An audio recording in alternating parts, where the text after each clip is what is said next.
ఎప్పుడు ఏ ఒక్కరు కూడా చనిపోయిన నేపథ్యంలో ఈ 4 సంవత్సరాలు ఈ 4 నెలల కాలంలోనే ఎందుకు చనిపోవచ్చు అధ్యక్ష?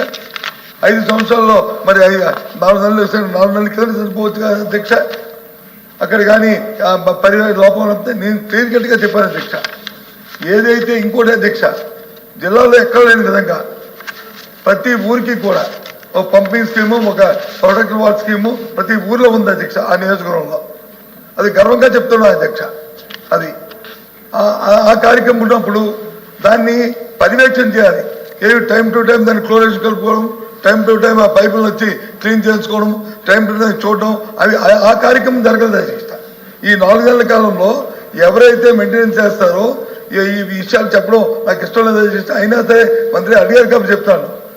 ఆ లోపాలు ఎవరు చేయాలి, ఎవరు చేయకూడదు, ఈ కాంట్రాక్ట్ నాకు కావాలి, ఆ కాంట్రాక్ట్ తొలగించేయాలి, ఆ వర్కర్ని తీసేయాలి, ఆ వర్కర్ని మళ్ళీ కొత్త వాడిని వేసుకోవాలి, వాడి దగ్గర మళ్ళీ 50,000 లక్ష మళ్ళీ వాడి దోచుకోవాలి అని అక్కడ కొట్లాడి జరిగింది అధ్యక్ష. ఈ 4 నెలల కాలంలో వీటికి కారణాలు ఇవ్వ అధ్యక్ష. నేను అసలు అంతవరకు పోదలుచుకోలేదు. అయినా వారు అడిగారు కాబట్టి నేను చెప్తున్నాను అధ్యక్ష. పర్యవేక్షణ లోపం వల్ల జరిగిన అధ్యక్ష అంతే అధ్యక్ష.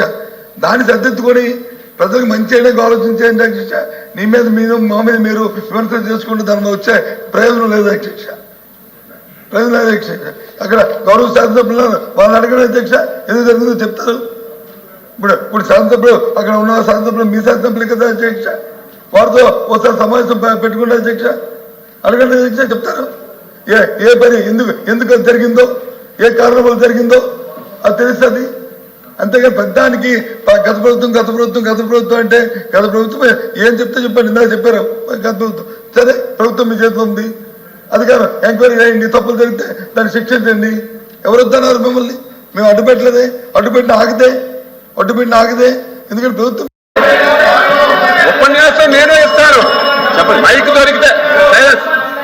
దొరికితే నేను ఉపన్యాసం ఇస్తాను. 5 years ఒక్క వాటర్ ట్యాంక్ లో అధ్యక్ష, ఒక్క వాటర్ ట్యాంక్ లో ఒక్క పిడికిడు బ్లీచింగ్ వేసిన సందర్భాలు లేవు.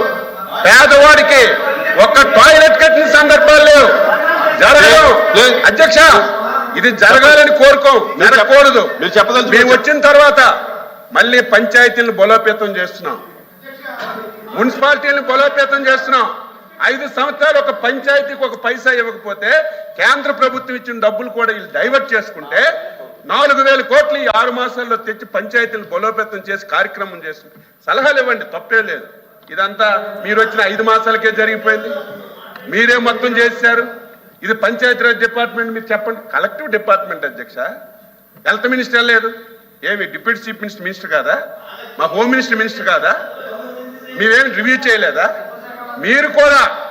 మీరు పెద్దలుగా ఉండి ఆ నియోజకవర్గానికి ఇన్ని సంవత్సరాలు ప్రాతినిధ్యం వహించి ఇది జరిగినప్పుడు నా వల్ల కూడా జరిగిందని ఒప్పుకోవాలి. ఎందుకు ఒప్పుకోవాలి? కానీ ఏదో మాట ఉంది కదా, 5 మాసాలకు జరిగిపోతాయి. నన్ను అధ్యక్ష ఒకటే చెప్తున్నా, ప్రభుత్వం అందులో మా ముఖ్యమంత్రి గారు చాలా ఫీల్ అయ్యారు. ఎప్పుడూ ఇటువంటి ఇష్యూలు జరగలేదు, వచ్చిన 4-5 మాసాల్లో జరిగాయి. ఇక్కడ నుంచే జరగకూడదని ఎక్కడెక్కడ లోపాలు ఉన్నాయో మొత్తం మంచినీటి వ్యవస్థనంతటినీ ఎక్కడెక్కడి నుంచి వాటర్ వస్తుంది. ముందు ఒక పారిశుధ్యం మీద ఒక డ్రైవ్ ఇచ్చాం అధ్యక్ష. 4 రోజుల్లో మొత్తం కాలువలన్నీ క్లియర్ చేయమని చెప్పాం. ఏవైతే ట్యాంకులు ఉన్నాయో క్లియర్ చేయమని చెప్పాం. ఇవన్నీ చేస్తుంటే ఈరోజు ఎక్స్గ్రేషి అడుగుతున్నారు అధ్యక్ష. ఏ స్వతంత్రం వచ్చిన తర్వాత ఇప్పుడే ప్రభుత్వం ఏర్పడిందా?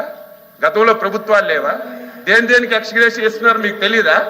ఎక్కడైనా డయేరియాతో చనిపోతే గత ప్రభుత్వాలు మీరు 5 సంవత్సరాలు ఎవరికైనా ఒక పైసా ఇచ్చారా? ఆ ప్రావిజన్ ఉందా? ఆ ప్రావిజన్ ఉంటే ఇవ్వడానికి ప్రయత్నం చేస్తున్నాం.